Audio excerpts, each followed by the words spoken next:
So let's slow down and pay attention. That's very important. So wherever we are, whether we're at home or here at Tushita, let's take a few deep breaths and let go of tension that may be there from the day or from the travel or whatever it is. Just let go. Bring your attention to your body on the cushion or chair. And that's not easy because we inhabit very often a world of thought, somehow up in the head, up in the thoughts. So bring your attention to your body, the contact of the body with the cushion, chair,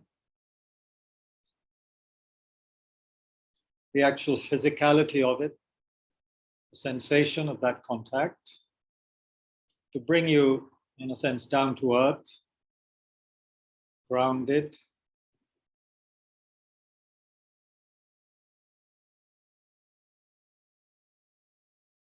We make a mistake if we think that Buddhism is only about the mind and to neglecting the body. That wouldn't be correct at all. Our body is our vehicle right now. And at our beginner's level, it is so important to take good care of it and to understand it.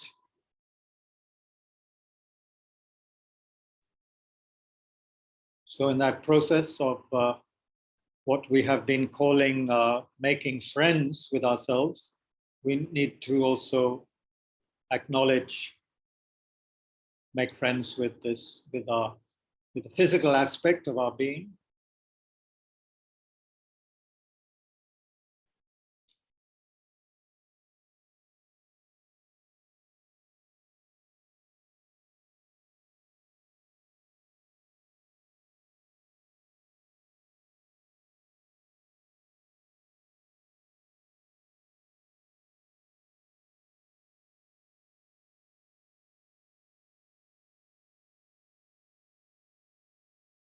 So make sure the back is upright, front of the body open. So the significance of that is that by sitting in this way, we can develop a sense of both dignity and stability, as well as a sense of openness and warmth. Openness meaning openness to others, openness to the world. We're doing that from a place of stability and dignity, strength that comes from sitting still and upright.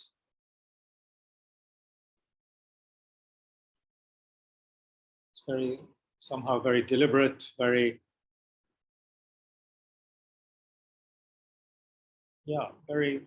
grounded. It's a good basis to begin. It's like we need a good foundation for any kind of building structure. So make sure you're comfortable and can sit still as you can for a little while. So that stillness, also a sense of relaxation.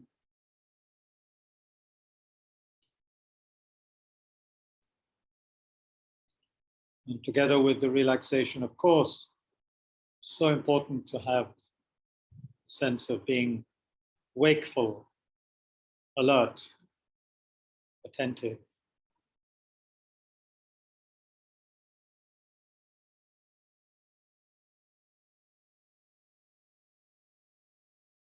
Inattention allows the disturbing thought patterns to emerge, the mind to become distracted, and to engage in habitual patterns of thought, many of which are quite useless and some are harmful to us. But when we're attentive, we can recognize what's happening and take remedial measures when we find that the mind is veering off into something which is not useful.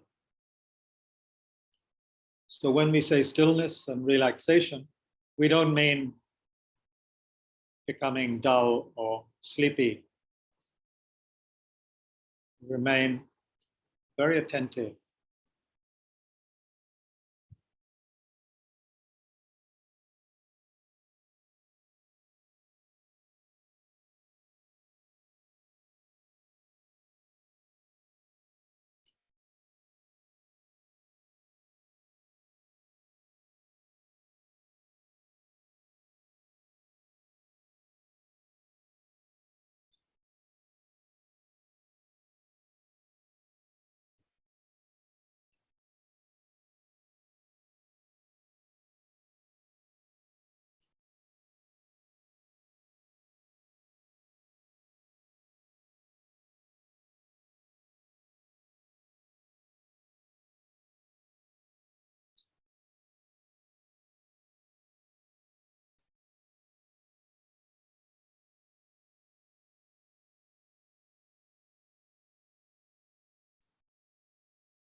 So now in this state of relative calm and attentiveness, briefly remember how really we're very fortunate to still be alive and able to practice and investigate together with other like-minded people. We can remember how dependent, how interconnected we are with other people, however much we may be proud of our own accomplishments or so-called independence, still we are linked and so dependent upon other people. We should always remember that, so that we recognize as a kind of as kindness, the kindness of others.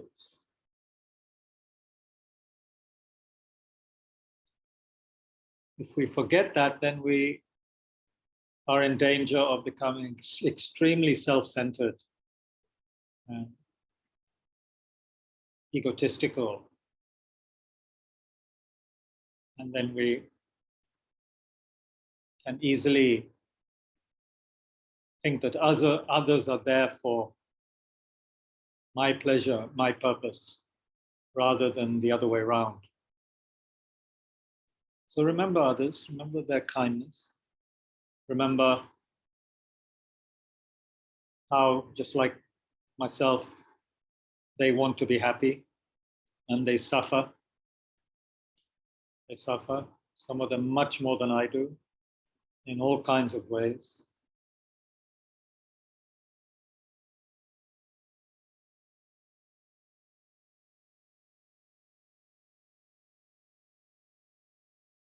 Think how wonderful it would be if one could make some contribution to the happiness of others and be able to help them attain freedom from their sorrow and the causes of that. And that's possible. As a human being, we have the potential to be able to benefit others in that very deep way. So we can aspire to that. May I be of benefit to others through developing my qualities, by nurturing my basic goodness, Buddha nature.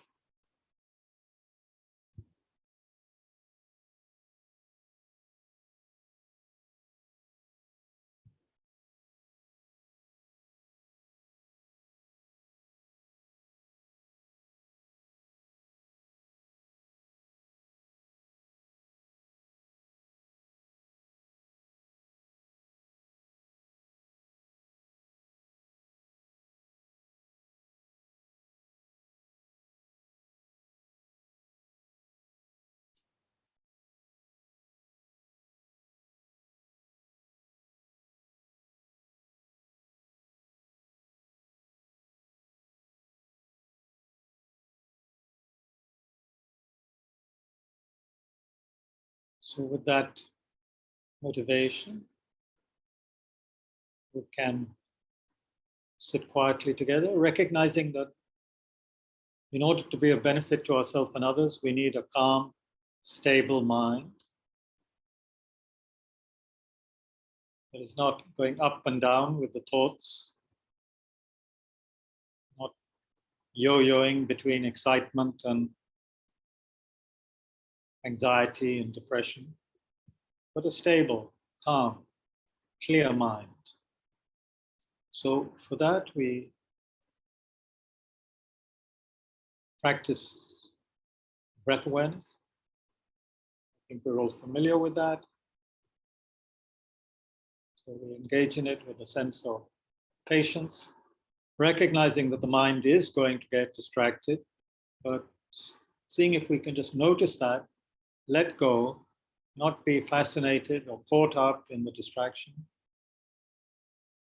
but to let it go and gently come back to the breath each time, back to the sensation of the breath. So let's sit like this for 10 minutes. If you're a beginner and you need a break in between, by all means, take a break after 5 minutes, a half a minute or so, and then start again. Paying attention, close but gentle attention to the breath at the nostrils, the sensation of it, or if that's a bit difficult, then the rising and falling of the abdomen. You can notice that.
So just take a short break if you need.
Okay, welcome everybody and people who joined recently after we started. Thank you so much.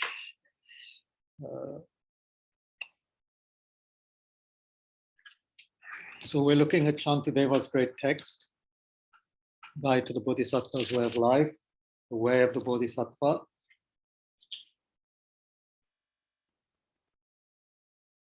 And this is such an important text, especially, well, one might say it's always been important, but one feels nowadays it's even more important with the explosion of aggression and unhappiness in the world, where innumerable numbers of people are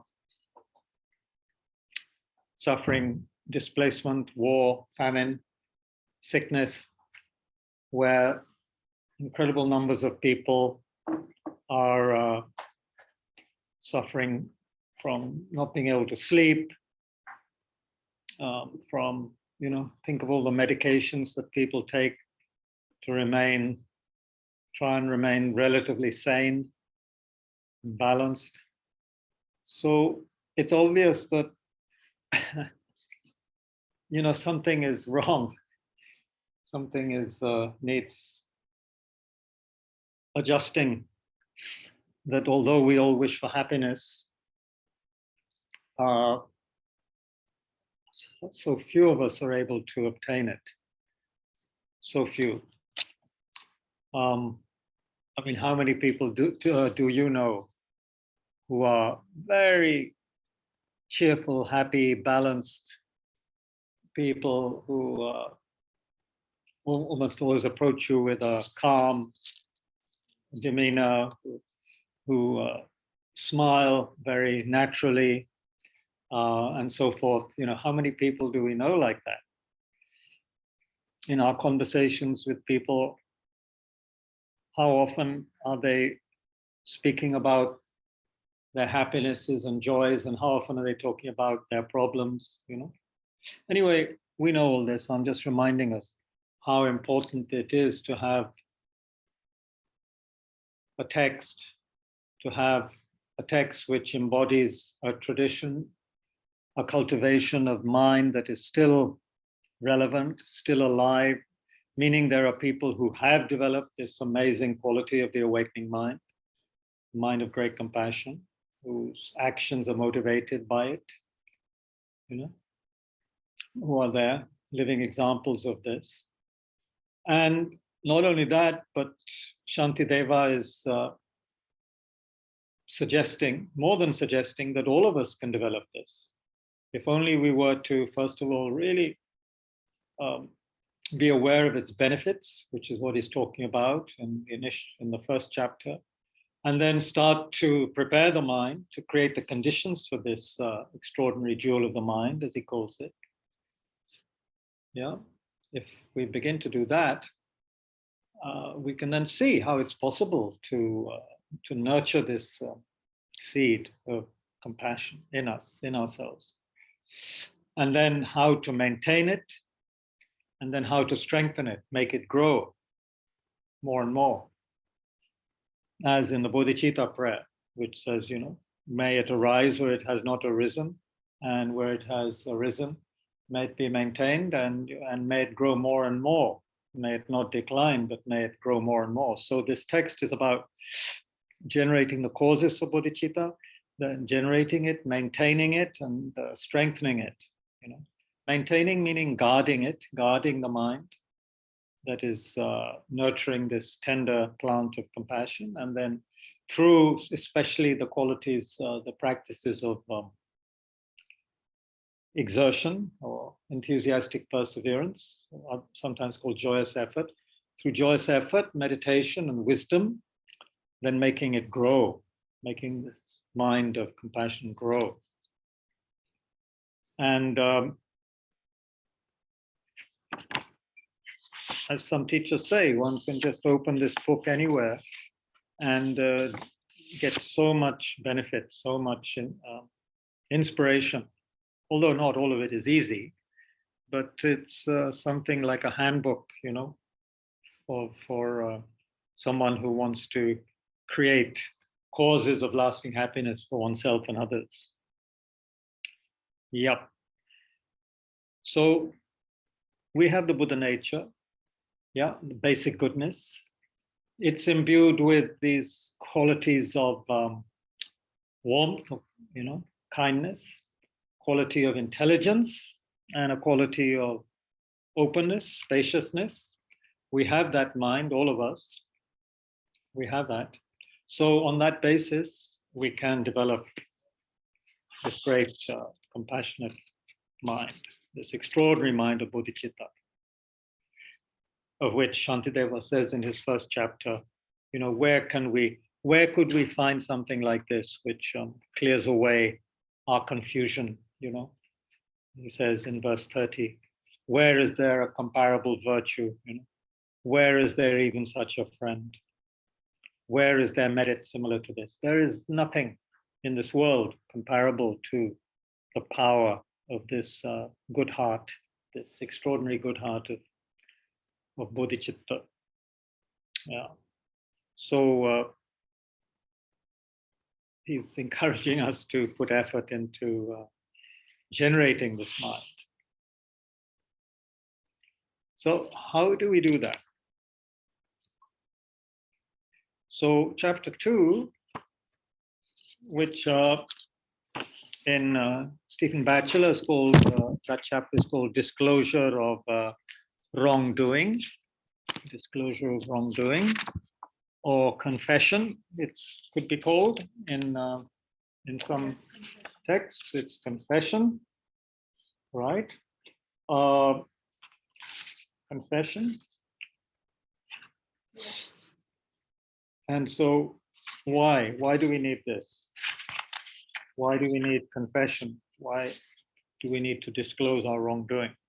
So let's look at this chapter, begin to look at this chapter.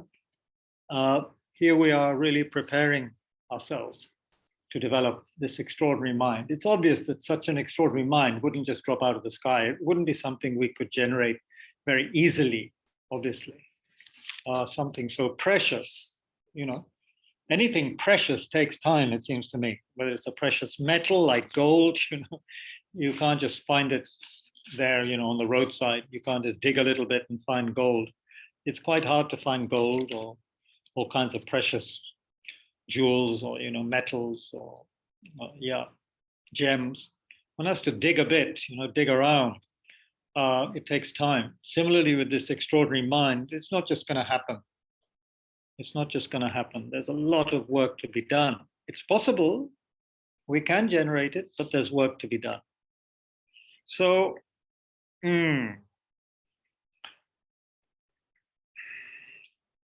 So here we have now a discussion of what we call the 7-limb prayer, which involves offerings, it involves confession, it involves rejoicing, it involves requesting the Buddhas to stay and teach and so forth. There are 7 things: prostration, offering. There's excuse me, prostration. Then we have offerings. Then we have confession. Then we have rejoicing, and then we have the mind requesting the Buddhas to remain and teach. Requesting the holy beings to remain, and then to teach, and then dedicating. So this 7-limb prayer helps us to generate, accumulate positive energy called merit, punya, sunam in Tibetan, punya, Sanskrit, and also then to get rid of negativities, clear the mind of obstacles and negativity. So we need to do both those things. We need to accumulate positive energy as well as get rid of garbage and obscurations, mental obscurations caused by habitual patterns, karma, brought on by the disturbing emotions. All of that has to happen. Otherwise, how could we produce such an extraordinary thing? How can one produce beautiful, healthy plants in a garden that is, rife with weeds and other, plants that are choking the plant that you want to develop? So we need to clear out the mind. And we also need to, have good earth, prepare the earth, have good manure, good healthy soil. So we have to do all that for the mind as well, you could say. If we take the gardening analogy, we have to prepare ourselves. So this is where, in a sense, Buddhism can be a little, what shall I say? It's not for people who want a very, very quick, fast sort of shortcut. I mean, there is no shortcut. And that's disturbing for some of us nowadays because we're in a hurry. We want everything quickly. Well, gone are the days when we had the patience to write a letter and realize that the reply may not come back for, 8 or 10 days or more, rather than 8 or 10 seconds or minutes as it is now. So, we have to generate that understanding that things are going to take time and that there's work to be done. One of my friends, whom I deeply, appreciate, he lives a long way away, lives far away in Australia.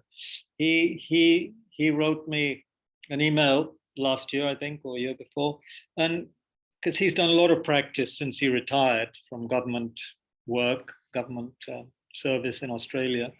He said, Kabir, Buddhism is brutal.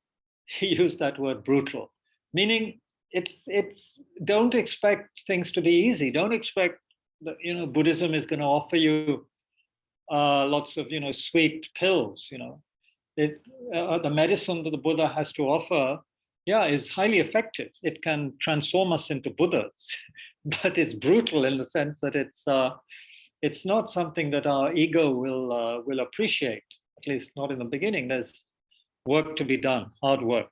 It's an insult actually to our ego, to our self-centeredness, it's an insult to our impatience, to our wish to have things happen quickly and easily. And, we would like everything to be so smooth and easy and be able to carry on with our life basically in the same way, not need to make any real changes, and, hopefully, can still get by and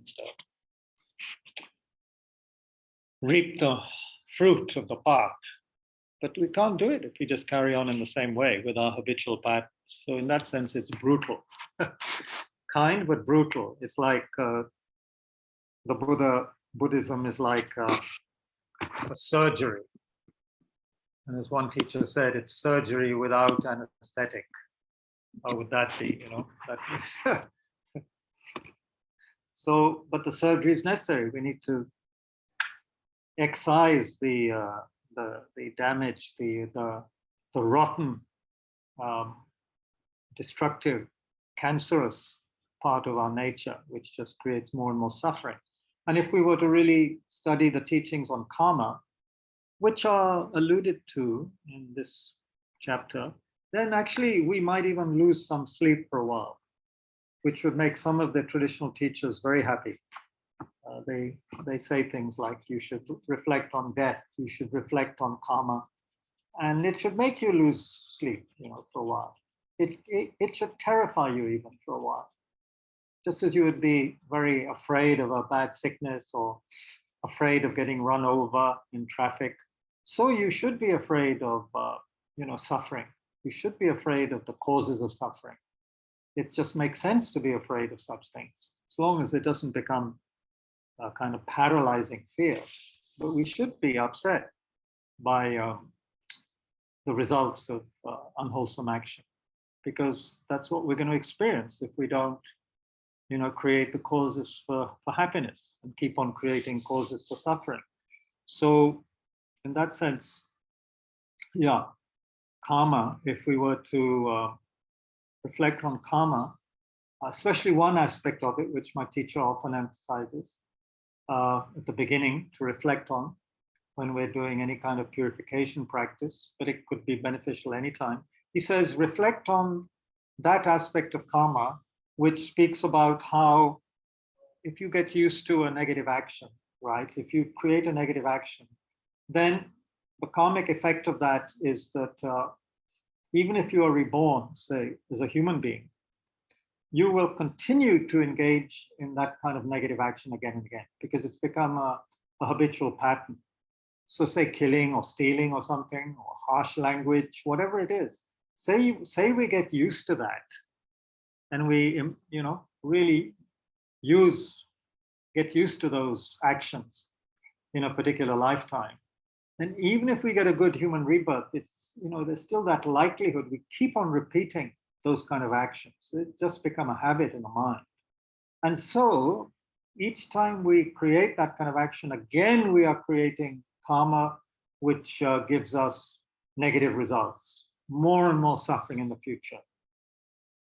The four suffering results, the suffering which throws us into a particular unhappy rebirth of an animal or worse, then the unhappy result of having other people having the kind of experience ourselves that we have perpetrated on others, meaning that if we have killed or spoken harshly to people, then we also experience that kind of, we experience that from others in our life. We experience suffering of being spoken to in that way. We experience the suffering of being harmed or even killed by others. And then we have the one I just mentioned, the habit, if we have killed or whatever. Again, it's so easy to do that action. And we see people who can so easily behave in that way. Often it's amazing, isn't it? You see people who have no problem killing fish, killing birds, killing humans even. It's just not a problem for them. Why? Why is it not a problem for some people? Why is it so difficult for most of us to kill easily? Depends on the habit, the habit pattern. Of course, all of this applies to good things as well. So if we have been generous and kind, that is also can be a habitual pattern builds up. So wonderful. That's wonderful, of course. But here we're talking of the results of non-virtue, of unwholesomeness. And then the fourth result, of course, is the environmental effect. So it's not just that we'll have suffering bestowed on us. It's not just that we have a habit, not just that we have a particular kind of rebirth, but the environment we experience, say, as a human being. The result of very harsh speech or killing is that we experience an environment which is not that friendly. So I would think most of us listening here, we have an environment which is a mixture. Yeah, all of us, I think, have enough food, we have shelter, clothing, and so forth. But there will be times when our environment gives us problems. And of course, the world environment now is giving many, many problems. So you could say that collectively, human beings are now experiencing the result of a certain kind of karma. But on an individual level, you could be someone who has various friends. You live in different parts of a big town, a big city. Some of your friends live in very nice areas, very nice, very safe, very green. And some of you live in, some of us live in places which aren't like that, and which are more dangerous, more polluted, ugly, noisy. So from a Buddhist perspective, this isn't just pure chance. And for those of us who live, many people in the world live in very harsh environments, which are incredibly difficult to live in, and which are full of natural suffering, but also human-made suffering. I mean, think of the environmental sort of karma of living in a war zone, or living in places which are becoming desertified, or where there is famine and so forth. This is also an environmental effect, one of the four. So why am I saying all this? Because if we just forget about suffering and where suffering comes from, if we forget karma, the incredibly profound teachings on actions and results, then we're not going to take so seriously what Shantideva is saying here about preparing our minds through confessing, especially confessing.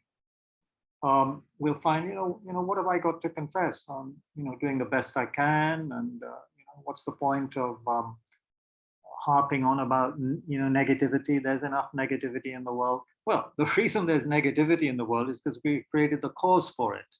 So we need to understand that, right? We need to understand we created the cause, not God or Buddha or some other power. We human beings created it. And we created it in all kinds of forms of life, not just as humans. So we're experiencing the results of unwholesome action, of body, speech, and mind. We have to realize that. And the only way to stop doing that is to recognize, to feel regret, and to confess, and to engage in actions of purification. Otherwise, there's just not going to be we're just going to keep on having to experience the results of negative karma again and again and again and again, life to life. That's the thing. It's actually, if we think about it properly, it's terrifying. One could use that word, terrifying. Not just about a day or a month or a year or even one life. Keep on experiencing life after life. I mean, isn't that terrifying? Okay, you may not believe in future lives, okay? So you people cannot be upset. But just to keep on experiencing suffering in this life is pretty rotten, right? And that's what will happen if we don't recognize the power of karma and the fact that we can purify. We can purify the cause, not have to experience the results, or at least experience them in a subdued way. It's said that if we purify very powerfully, then the cause to really have a very horrific kind of future or rebirth can be just experienced as a bad headache, say, a very bad headache for a while, and then it's gone. Through purification, you don't have to go through the incredible suffering of many lifetimes in the lower realms. We could experience it through a sickness or a bad headache or say a nightmare even. That's how it could get purified. We could experience the pain of it in that way rather than in a far worse way. So anyway, this has been a more sort of, I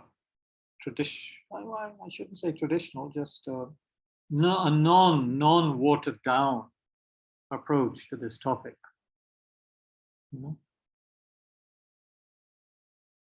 So first of all, in this chapter, we're looking at the so-called seven limb prayer, or the seven practices which I mentioned: prostrating, offering, confessing, rejoicing, requesting the Buddhas to remain, requesting the Buddhas to teach, and then dedicating a merit. So the first of these is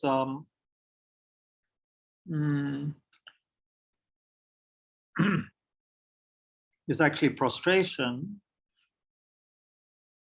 but he starts with the practice of making offerings. Prostration is, I can't remember, maybe comes later, or maybe it's already been looked at a little bit, but he starts this chapter with what is traditionally the second of the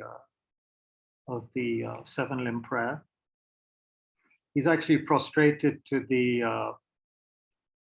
holy beings who've generated this mind, right at the end of the previous chapter, verse 36 of chapter 1. It says, I bow down to the body of those in whom the sacred precious mind is born, so forth. So anyway, I can mention this anyhow. We prostrate to subdue our arrogance. This is one, to show our respect and towards those who have tamed their minds and who are benefiting others. So by prostrating, it's like it becomes an antidote to arrogance and this self-grasping attitude, to the basically selfish, self-centered mind. Actually, the prostration comes from verse 24. But we are starting here, verse 1, chapter 2, offering. So he says, I offer now to the Buddhas, to the sacred Dharma, the stainless jewel, and to the disciples, whatever flowers and fruits there are, whatever kinds of medicine, whatever jewels exist in this world, whatever clean, refreshing waters, likewise gem-encrusted mountains, forest groves, quiet and joyful places, heavenly trees, bedecked with flowers, and trees with fruit-laden branches, fragrances of the celestial realms, incense, wishing trees, jewel trees, uncultivated harvests, meaning harvests that don't need to be cultivated, all ornaments that are worthy of being offered, lakes and pools adorned with lotuses, the beautiful cry of wild geese, everything unowned within the limitless spheres of space, creating these things in my mind, I offer them to the supreme beings, the Buddhas, as well as their children. O compassionate ones, think kindly of me and accept these offerings of mine. Yeah, so here, why are we offering? Why do we offer? I mean, why do we offer anything in life? When you go to a friend's house or somewhere and you offer something, what does that do? What does that do to your mind? Well, how does it affect the mind of the other person? What is it like to be stingy? What is it like to not want to offer anything, not want to offer? What is it like to offer, but offer something, which you don't want anyway? You offer something that you're bored of, or something which is second best, or something that you are going to throw away anyway. What's it like to just offer that and not offer something special to other people? What does it feel like? What does it indicate? When we make offerings of real value, and here I'm quoting from a very good modern commentary on this text by the American nun, Pema Chodron. She's written a book called No Time to Lose, a guide to this way of the Bodhisattva.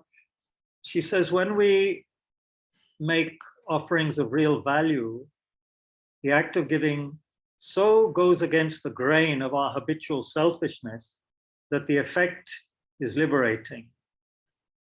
Giving enables us to let go of those attachments that increase our vulnerability and fear. In this way, the practice ventilates the claustrophobia of self-absorption and moves us closer to the generous mind of bodhicitta. So you see, bodhicitta is a completely open heart attitude, right? It's an open mind. So how do we open my mind? We don't open our minds by being stingy and by holding on to what we like and not sharing it. We open our minds by offering. Of course, we can offer many things, not just material objects, obviously. But by offering, we begin to open up. It begins to deconstrict our heart, you know. So there's a knot of miserliness, you could say, in a sense, around our hearts, relatively speaking. And so we are opening that. We are untying those knots when we offer. Because here, Shantideva, he's offering these things to the Buddhas. Now, the Buddhas don't need our offerings. Buddhas and great bodhisattvas don't need our offerings. They have enough, you know. So why are we offering? We're offering for our own sake, to open up our minds so that it becomes open to and ready for, you know, planting this amazing seed and growing this amazing plant of great compassion, bodhicitta, right? Traditionally, just to let you know, there are 8 kinds of offerings which are made and which are also made on altars in shrine rooms in at least Mahayana Buddhist temples and so forth, especially in the Tibetan tradition. 2 kinds of water, water for drinking, water for washing, then flowers, then incense, then light, and then we have perfume, and then we have food and fruits of all kinds, and then we have music. We have kind of 8 kinds of offerings, physical offerings. These are not, of course, talking about other kinds of offerings of your time, your energy, your kindness, your advice, your dharma teachings that you give to others, or, you know, whatever. Those are, of course, all incredible offerings. Here, it's mainly talking about the physical ones, and he mentions this very beautifully. Yeah. So all of these offerings, they help us, as it says here, get out of this claustrophobia, this cocoon we have of self-absorption and wanting everything for me, you know. It moves us closer to opening up our heart, you know. Sanity, as Trungpa says. We become closer to our real basic sanity rather than our small-mindedness, our petty mind, which would like to hold on to everything for ourselves. And in this way, we gather tremendous positive energy. The person who collects the most merit has to be humble and willing to give rather than willing to collect. We could still be a collector. We could be a collector of things, but we should balance it with giving as well, you know. And I often with some shame offer this. I often mention the story from my own life when small thing, but it kind of illustrates this small-mindedness. At Tushita Center in Dharamsala, there was a shop where you could buy things, including chocolates and stuff. So I remember buying some chocolate and then hiding it, of course, hiding it in my pocket with the intention that nobody see me.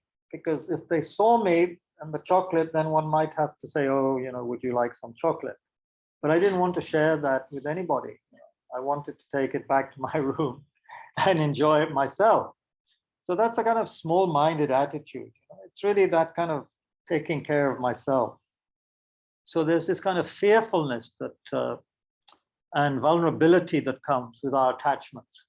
Whereas if we learn to let go and to give, then there's none of that fear associated with needing to keep hold, because it's a kind of fear.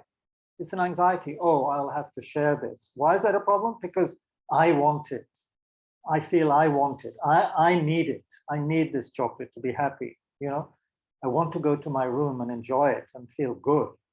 And if I have to share it, I'll have less. So there's that sense of loss. There's that sense of, there's a fear there. There's an anxiety. This is all the opposite of the mind of bodhicitta that we're trying to generate, this open-hearted attitude.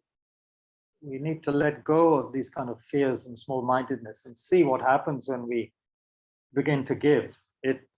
It could even surprise us. We might enjoy giving, although it might be quite difficult in the beginning. Yeah. So by giving also, you could say, is we begin to gain more access to the potential we have for tenderness and compassion. Yeah.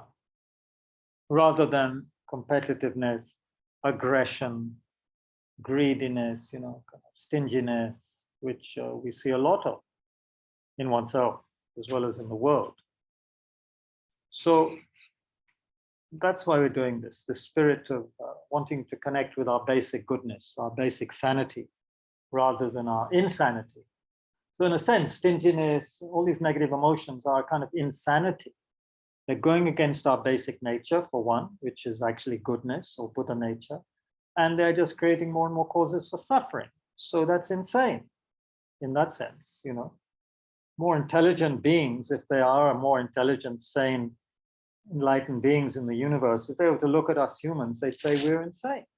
I mean, destroying a beautiful planet, creating causes for suffering, when they know that we want happiness, they would say these people are insane, doing the opposite, to create the opposite of what you actually want. So anyway, here we're trying to get back to our basic sanity, put it that way, which is connected with this basic goodness, which is our Buddha nature. That's our basic potential. So,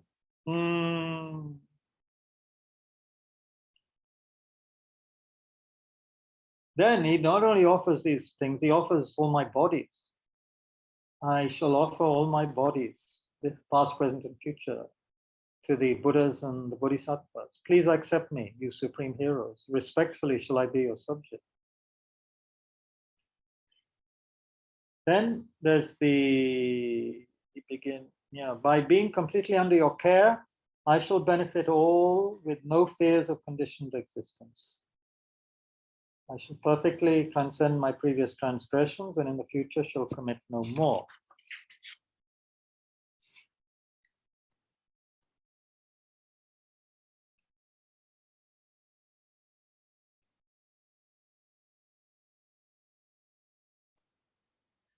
So, Prema Chodron makes a good point here. In these verses 8 and 9, chapter 2, Shantideva lures us out of our self-centeredness. At the everyday level, we can literally offer ourselves, it says offering bodies. In a meeting, for instance, someone might say we need an extra person to work late. So when we feel the familiar tug of resistance, we could offer ourselves, even though it may take a leap. Once we determine to free ourselves from our fear-based habits, opportunities to practice will arise everywhere.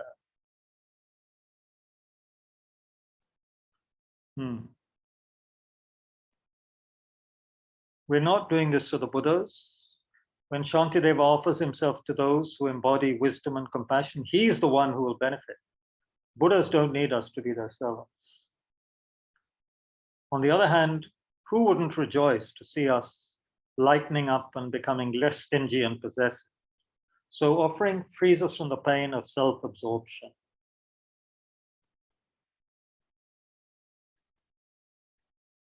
Are we willing to offer something as precious as our time, energy, and anything else that we're hanging on to? Are we willing to loosen up habits of selfishness, fear, small-mindedness? If so, we can benefit greatly from this practice. So Shantideva begins to really enjoy himself, in a sense, with these offerings. They become more and more exquisite and beautiful. Yeah. So we can imagine these things. Because these are imagined offerings. We can luxuriate in wonderful fantasies and visualize sumptuous offerings and offer them to the Buddhas and Bodhisattvas. It opens up our mind.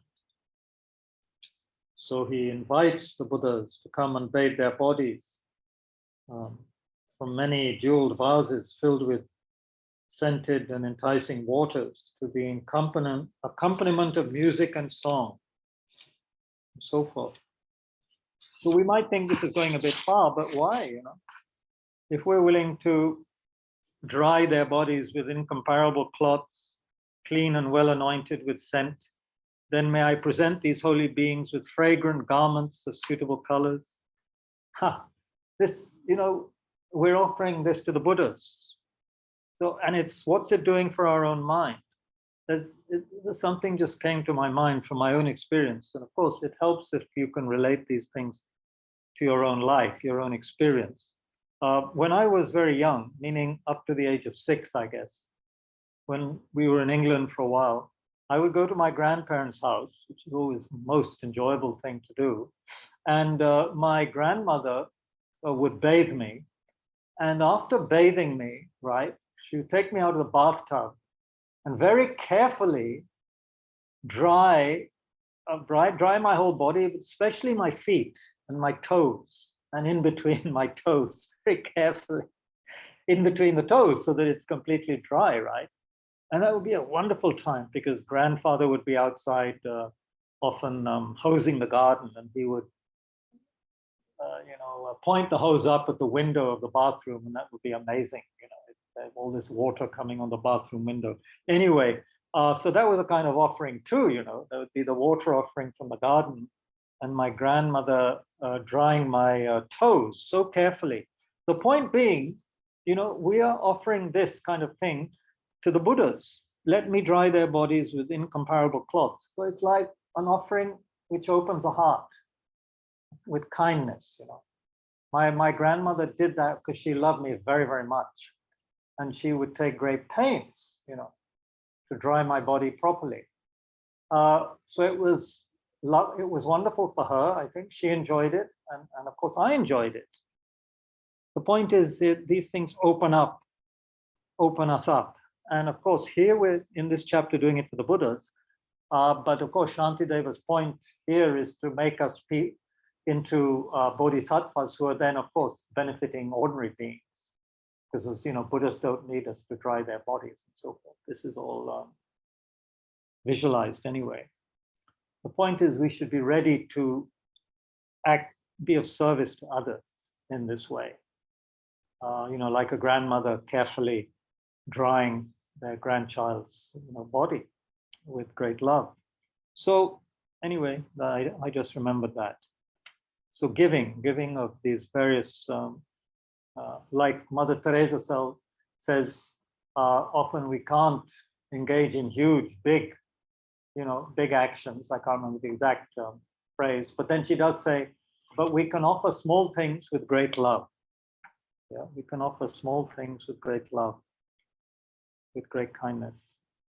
So anyway, so he offers all these things, garlands, incense in verse 16, food and drinks, jewel lamps in verse 17, beautiful lamps arranged on golden lotus buds, he's really using his imagination here, Shantideva.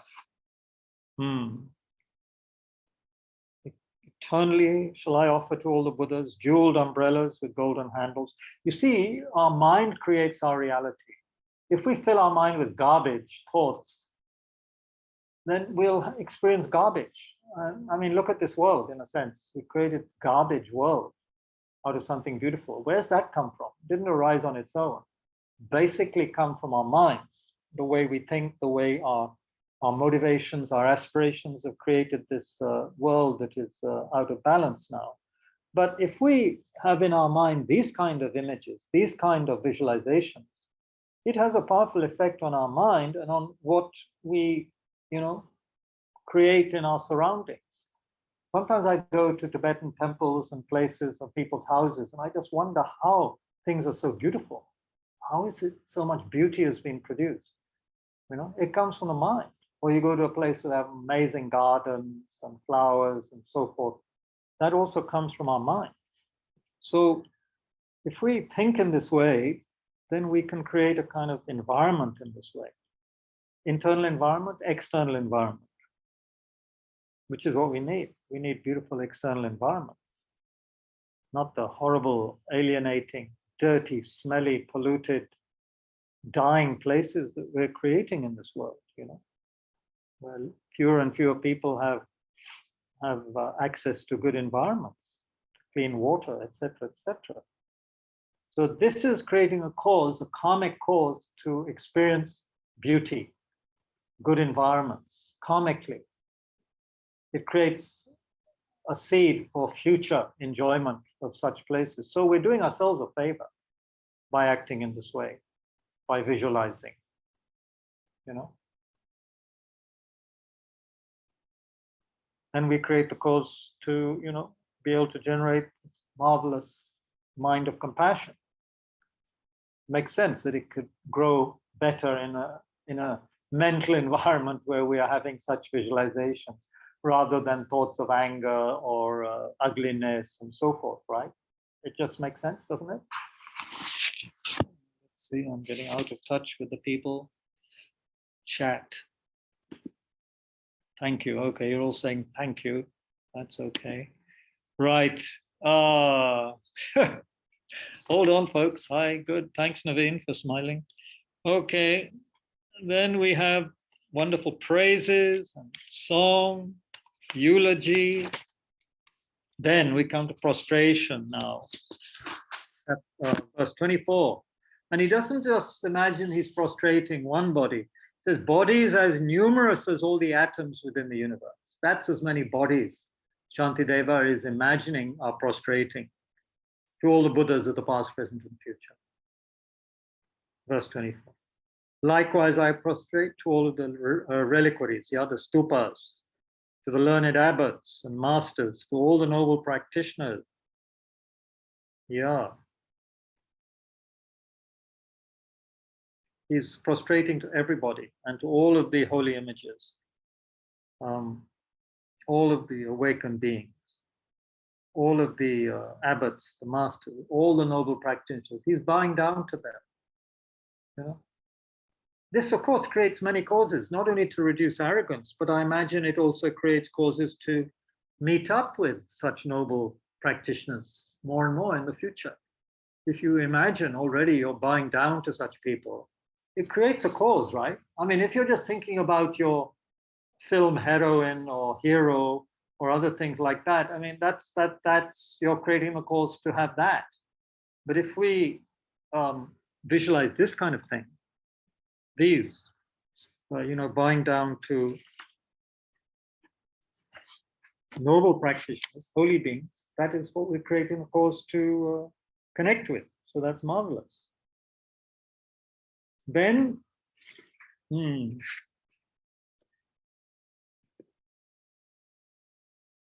by the way, in verse 18, Pema Chodron mentions that the offering of beautiful palaces resonant with song, or in this translation, resounding with melodious hymns and so forth, that symbolizes creating harmonious, uplifted communities. The traditional offering of ceremonial parasols in verse 19 is associated with the ability to benefit others.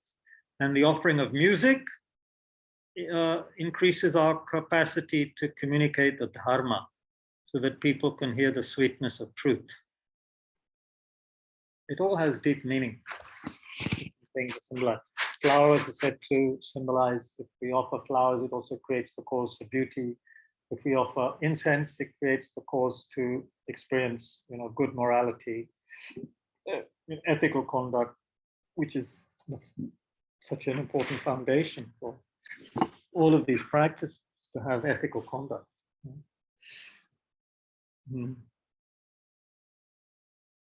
Now we come to the meat of this chapter, the disclosure of evil, or the confession.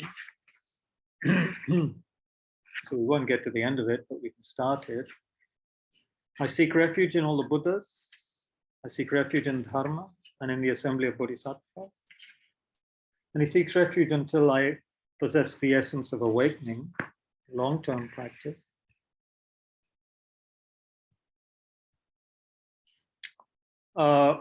With folded hands, I beseech the Buddhas and Bodhisattvas who possess the great compassion and reside in all directions. So he's communicating with all the Buddhas here, all the Buddhas and Bodhisattvas. He's asking them to pay attention, throughout beginningless cyclic existence, in this life and others, unknowingly I committed transgressions and ordered them to be done by others.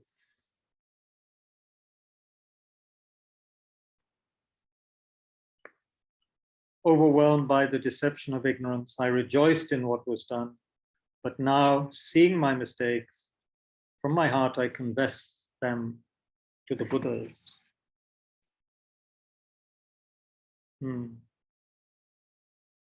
So,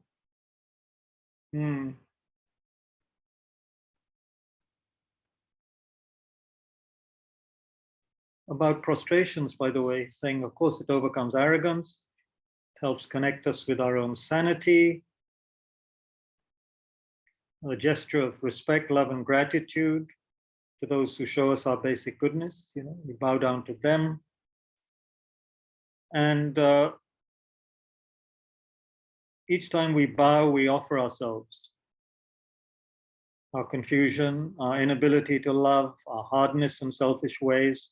It's like opening our hands and saying, with this gesture, I willingly acknowledge how stuck I am. I surrender it all to the vast and compassionate heart of Bodhisattva.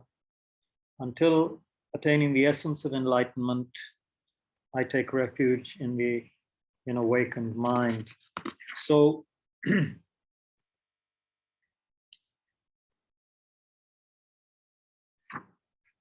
Pema Chodron has a very interesting section on confession and regret, and how her teacher Trungpa Rinpoche translated the practice of confession as laying aside neurotic crimes.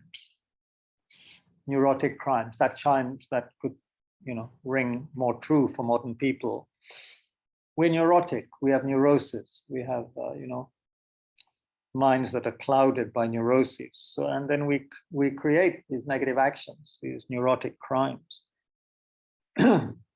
So rather than, whenever we do something we wish we hadn't, we give it our full compassionate attention. Rather than hiding our mistakes from ourselves and others, we forthrightly declare them. And by acknowledging them to ourselves, we avoid self-deception. To see clearly how we strengthen or weaken our crippling patterns, we have to bring them to light. It's like getting ready for bed at night. We easily remove our clothes in a room by ourselves, but the presence of another person heightens our awareness. So the role of others, whether it's the great protectors or our friends, is simply to hear us out without judging or needing to fix us. In this way, confession overcomes ignorance or lack of self-reflection. You may say, isn't it enough to acknowledge my regrets to myself? Yeah, it does help a lot, but not enough to completely dissolve self-deception. When we express our regrets to the Buddhas or another human being, then we cannot kid ourselves. As an act of self-compassion and self-respect, we use a witness to expose ourselves to ourselves. Thus, instead of carrying around a burden of shame, we're free to make a fresh start. So the benefit of laying aside our neurotic crimes is being able to go forward without guilt. So this practice of confession is an excellent way to move beyond guilt and self-deception. It relies on the view that neurosis, this negativity, while it may feel very solid, monolithic, it's essentially transitory and insubstantial. It's just very strong energy that we mistakenly identify as a solid and permanent me. Confessing, like making offerings and prostrations, helps us to let go of this fixed version of who we are. So when we do something we wish we hadn't, and which could not, be very, very powerfully negative, obviously. We may have really hurt somebody very badly or killed, whatever. We don't remain oblivious. We acknowledge with what one teacher calls positive sadness. positive sadness, not guilty, negative sadness, positive sadness. Instead of condemning ourselves, we can connect with the open-hearted tenderness of regret. So thus the habits of self-deception and guilt have a chance to wither away. This is the essential point of the practice of confession. This is a modern way of putting it. And I think good. If we remember karma, we see the terrible effects of our negative actions. We need to feel strong regret, which is not guilt, strong regret. Regret with that sense that we can do something about it, not hopeless regret. So this positive sadness is, I think, a good phrase. We feel sad at what we've done, but it's positive because we know we can do something about it. And just by remembering it and acknowledging it, we're not hiding it, we're bringing it to the surface. We know how that can be very positive sometimes. You know, opening up to a friend or something when something is disturbing us or we did something, just doing that, saying it to someone can help relieve ourselves of the burden. But here he's really going to get quite powerful about this because he wants us to feel strongly the burden of our negative actions. Verse 30, whatever harmful acts of body, speech, and mind I've done in a disturbed mental state towards the Buddha Dharma Sangha and towards my parents, my spiritual masters, and others, all the grave wrongs done by me, so thoroughly vile and polluted, with an abundance of faults, I openly declare them to the guides of the world. But, and here he reminds us of impermanence, but I may well perish before all my transgressions have been purified. So please protect me in such a way as will swiftly and surely free me from them. The untrustworthy Lord of death waits not for things to be done or undone. Whether I'm sick or healthy, this fleeting lifespan is unstable. Yeah.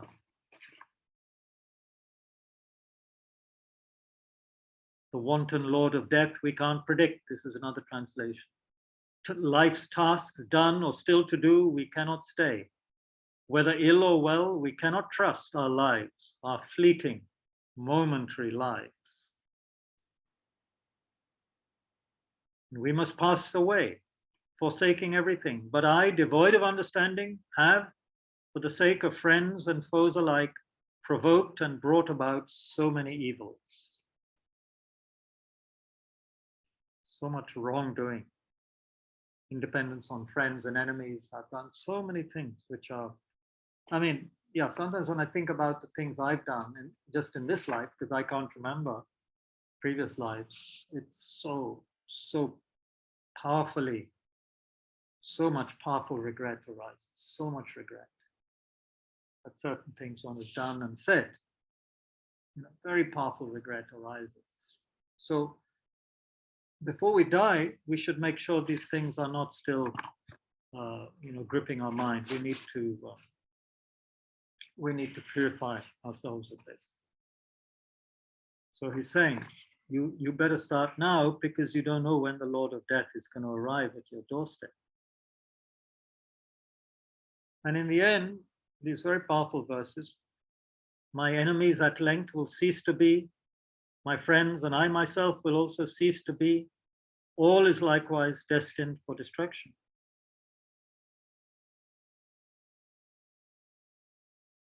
Leaving all, I must depart alone. Yet through not having understood this, I committed various kinds of wrongdoing for the sake of friends and foes. My foes will become nothing. My friends will become nothing. I too will become nothing. Likewise, all will become nothing. Just like a dream experience, whatever things I enjoy will become a memory. Whatever has passed will not be seen again. I'll stop there with the text. We can have some discussion. Just a sec. So, yeah, you can see this is quite powerful. This is powerful stuff. When it gets even more powerful, we'll look at that another time. But Shantideva really wants us to take this to heart because a mind that is bogged down by negativities, by wrongdoing, cannot open up. It cannot, it's like trying to fly, but you have too much weight, you have too much, you know, you've gone beyond your weight, your 15 kilos, your allowance. It's weighing you down. You can't travel. You're not allowed to fly if you have too much baggage, you know, or else you have to pay a hell of a lot. So we are tied down, we are weighed down by our negativities. It affects us. The sense of regret, the sense of shame. It's like having, you know, something wrong with your digestion. You can't enjoy life when there's all this garbage in your small and large intestine or whatever. You just don't feel good. Same with the mind when it's got all this, you know, unlooked at, unexamined and unpurified mental garbage. How are we supposed to then grow a beautiful, you know, plant of bodhicitta? There is just not the space. We always feel kind of polluted, bogged down. And it, of course, a mind full of negativity, which hasn't been purified, is a mind that will be unhappy, it will be restless, it will be depressed. All of these things are the result of negative actions. You shouldn't think depression doesn't have, you know, major causes. The main cause of any suffering in the mind is wrongdoing of some kind or other, mental, physical, verbal. So we have to purify. We want the guest of bodhicitta to inhabit our hearts. As I've mentioned many times before, if we're expecting a guest, a very honored and loved guest to come to our home, we clean up first. If it's full of garbage and stinking and we haven't cleaned our home for days, weeks, months, how, you know, our guest isn't going to come and appreciate. We ourselves will realize that we can't have, you know, proper place for our guest, isn't it? So then this question, confession. It's not a Christian confessional, Ashima. I hope you're listening very well. This is not what is meant. If you're listening well, it's about having proper regret for that which should be regretted, which is holding us back. That's why we regret. Yeah. But confession is very powerful, whether it's Christian confession or any confession. It can be very powerful and very useful. It's the need to unburden ourselves and to recognize our faults. It's very good to recognize our faults, not try to hide them. Yeah, so already 8 o'clock. We have a question here from Anushri, and then we can open it up to the majority who are the Zoomers. Yeah, 12 of you Zoomers. Yeah, Anushri, what did you want to ask? Please speak up. How do your students hear you at school? Do you use a microphone? I guess young children have better ears.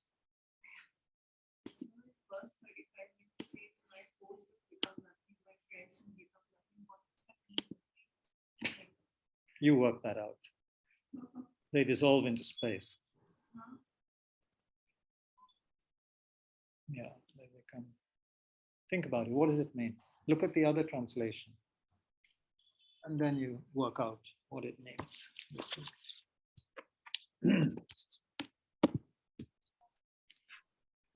We're asking what it means. Verse 35, where it says, my friends will become nothing, my enemies will become nothing. You know, so why am I so? But in dependence on them, I've created so many negative actions, you know. Yeah, is it clearer with this other translation? Yeah, good. So what does it mean?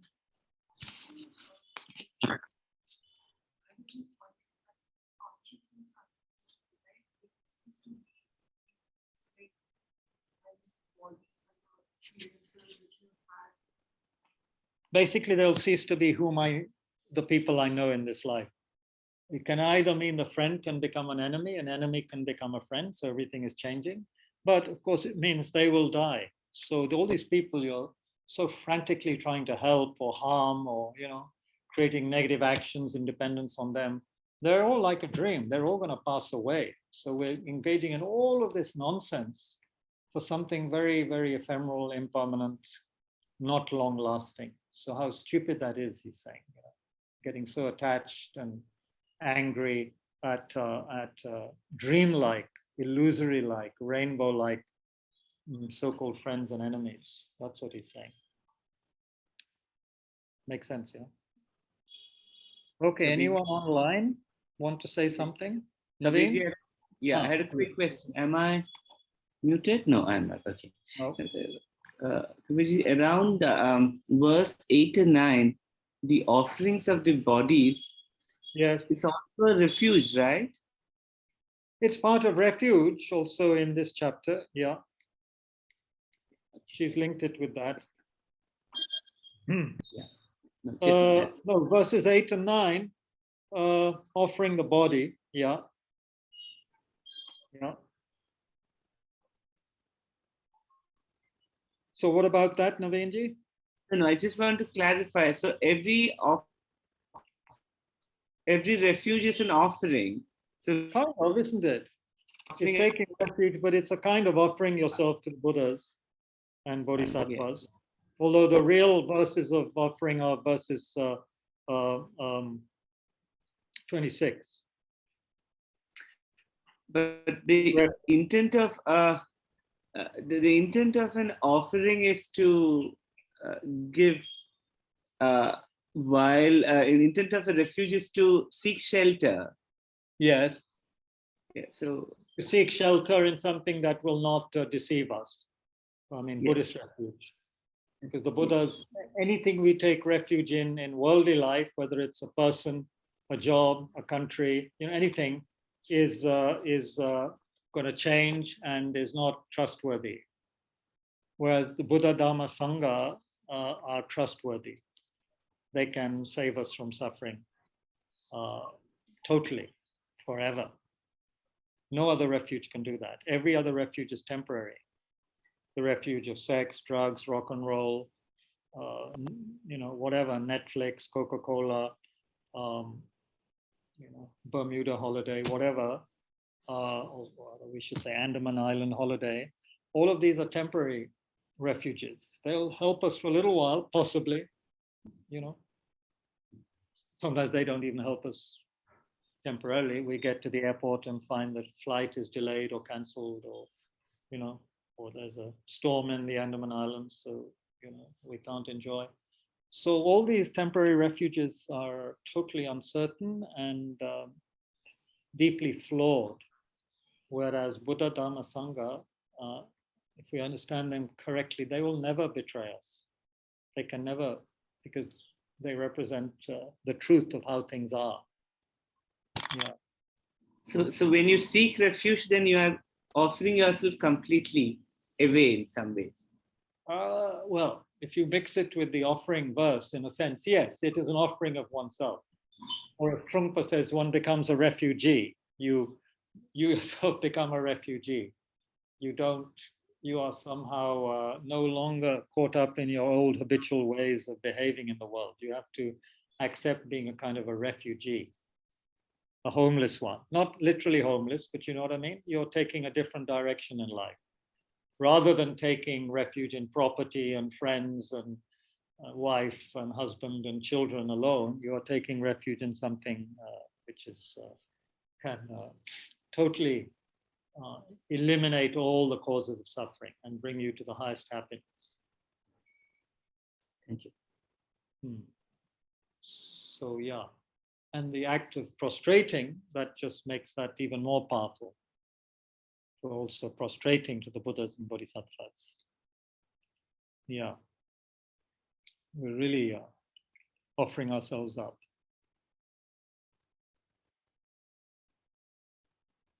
And one has to engage in it to understand it. If one's never done a prostration or a full-length prostration, then one doesn't know what one's talking about, really. It's all just intellectual. So those who want to get a taste of it should reflect on on the reasons for doing it, and then engage in some prostrations, and then you begin to understand maybe what it's about. And there'll be resistance initially. If you haven't done prostrations before, probably there'll be quite a lot of resistance to doing that. It's not easy to do. Just like it's not easy for many modern people to touch their parents' or grandparents' feet, like people did in the past more easily. It's hard for people to prostrate. We think we're too uptight and arrogant to prostrate. Or we could say self-centered. We just think it's a meaningless action. So in an act of prostration and refuge, I want to lie down and not get up. So this is funny. Yeah, I've seen you do that. Of course, when one's down, one wants to then start, I don't know. It's nice being down there, but they say if you're engaging in the act of prostration properly, you should get up quickly. And that represents getting up out of samsara. If you stay down there, it's like staying down there.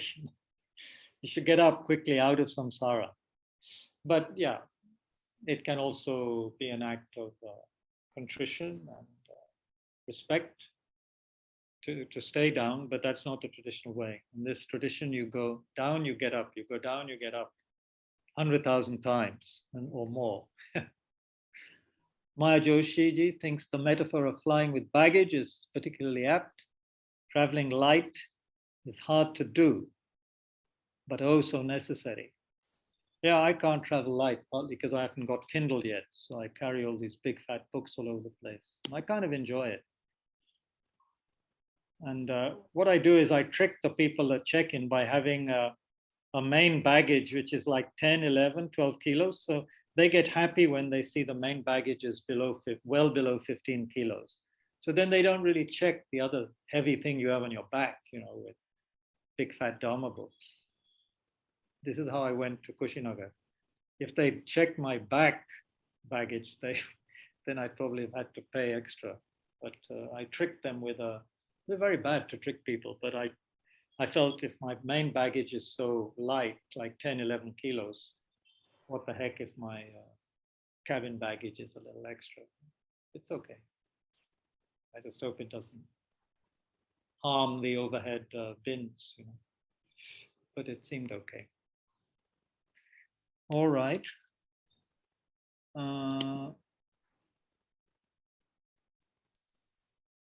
Yes. What else, folks? We still have a little time, although I told my aunt I'd be back at 8:30, but it's not going to happen. Anybody?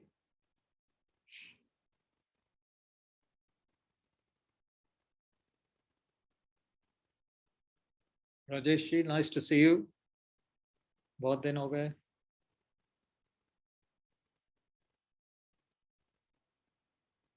Okay. So we'll stop there. Hello, Guruji.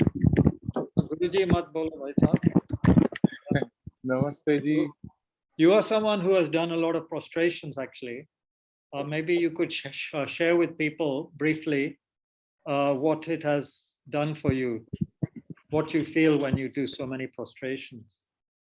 Kabir ji, when I do prostration, that day if I study Buddha Dharma or any kind of things, that is more easier to understand. Okay. It helps to clear your mind, yeah? Yeah, definitely. That is very from the depth of my heart. I can say if we don't do purification, we will not understand Dharma at all. I see.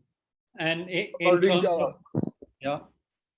But it depends on our previous merit also. It depends on our previous merit also.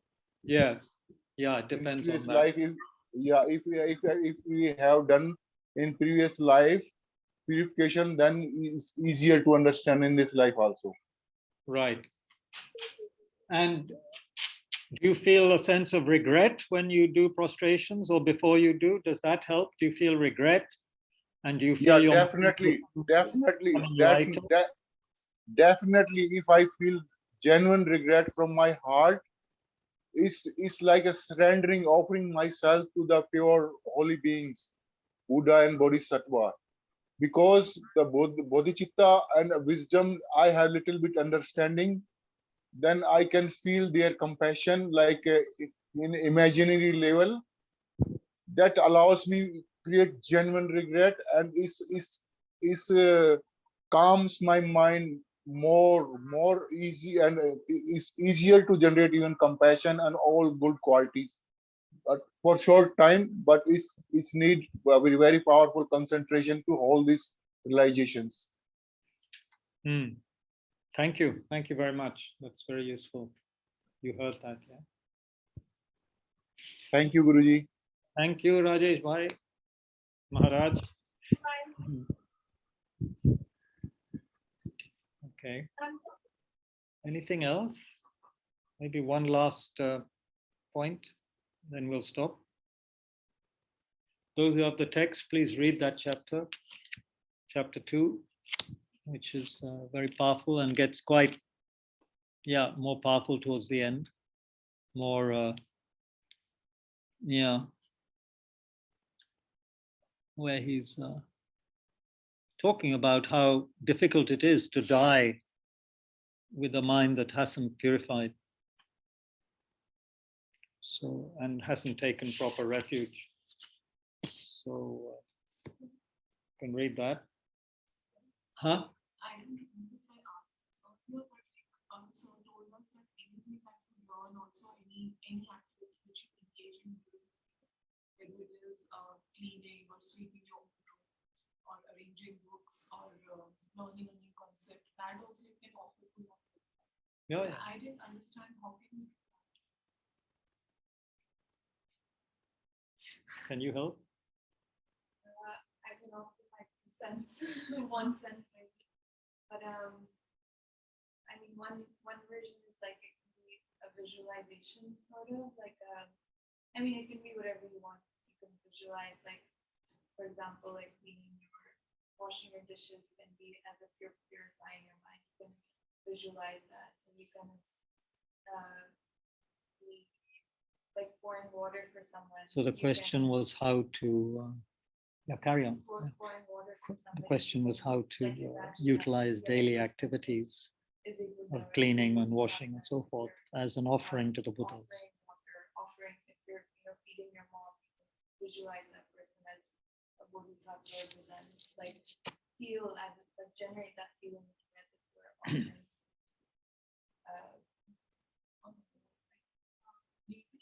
You understand? Good. Not kind of. Do you understand or not? We should add to that to what I said. It's easy. It's not so difficult, is it? Everything you can do is an offering. Everything. It depends on your ability to be flexible in your mind. When you're sweeping, then I'm sweeping up my defilements, or I'm sweeping this beautiful palace which I'm then preparing for the Buddhas and Bodhisattvas. You're inviting them to be there in your space, in your home. So you need to have a clean home. When you cook, you can imagine you're cooking not just for yourself or ordinary people, but you're also preparing food for Buddhas and Bodhisattvas. I mean, you can be creative. Yeah. One has to be able to think outside of normal ways of thinking and relate everything to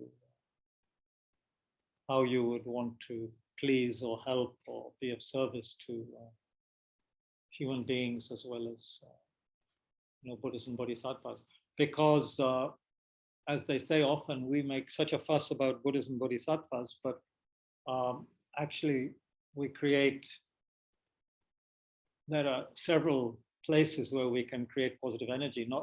It's not just offering to Buddhas and Bodhisattvas, because actually they don't need our help, but benefiting others, benefiting human beings, benefiting animals, benefiting sentient beings. That is a tremendous cause of meritorious power, creating powerful positive energy. Is benefiting sentient beings. And actually, if you want to please the Buddhas and the Bodhisattvas and our teachers, the best way to please them, the authentic Buddhas, Bodhisattvas, and all that, is not by making them offerings, but by benefiting others, benefiting sentient beings. That's what they want us to do. That makes them the most happy, practicing the dharma, benefiting others. That's what benefits, that's what pleases genuine gurus. That's what pleases holy beings. Not just piles of offerings on altars. That's also wonderful because if done with the right motivation, it's very powerful, but benefiting others. We could have altars full of offerings all day long, but we don't ever offer anything to a hungry person or a hungry dog, then you see, Buddhas don't even need these offerings. We need them to open our minds so that we can offer to dogs and humans who need it. Otherwise, it's a very warped kind of practice which thinks, oh, I'm very holy because I have a beautiful altar with offerings, but you know, I hide my chocolate in my pocket so I don't have to share it with anyone. So that's so stupid. I mean, that's a totally warped understanding. Sure, there's some merit in making offerings to, you know, on altars, of course, that's why people do it. But if we're not offering anything to other people, that's weird, you know, that's very shameful, really. We're supposed to benefit sentient beings. That's what bodhicitta is about. Becoming a Buddha in order to benefit all sentient beings, not becoming a Buddha in order to have more and more expensive and elaborate altars. Isn't it? Good, that's it. Please dedicate the merits that we understand chapter 2 and put it into practice. Of course, we'll understand it more when we look at it more next week. I won't be leading the Sunday session. Somebody else will be, I hope. And so we'll come back to chapter 2 on Monday, which also happens to be Buddha Purnima in the Theravadan tradition. So what better way to celebrate it than by looking at some authentic Dharma literature and putting it into practice. We may also have some other prayers and so forth on that day, but we'll see. Yeah. So thank you very much, everyone who joined online. And thank you, the 3 people here at Tushita. And please dedicate for us to understand and practice this compassionate mind. And by doing this, may we have created the cause for the holy teachers to have long and healthy lives. May all their wishes be fulfilled. May the Sanghas be in harmony, never be separated from authentic dharma and authentic teachers.